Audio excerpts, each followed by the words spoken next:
আমরা মুখে মুখে বলতাম নির্বাচন দেন না দিলে করার কিছু নাই। তো মনে করেন তত্ত্বাবধায়ক সরকার সারা গরুর হয়ে গেছে, নির্বাচন দ্রুত দেওয়ার দরকার।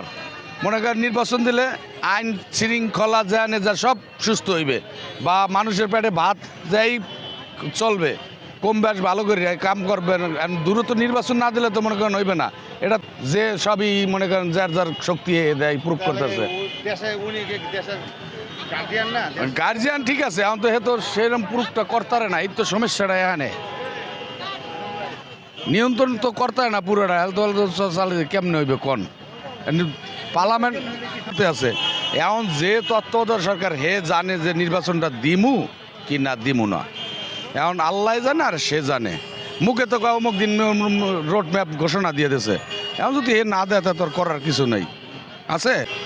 এই তো আর কি সংস্কার হওয়া দরকার না, আগে নির্বাচন হওয়া দরকার। শোনেন, যদি সংস্কার হওয়ার দরকার, নির্বাচন হওয়া দরকার।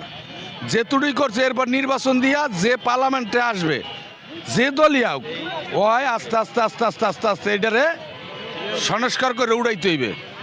যদি সঠিক নির্বাচন হয় আর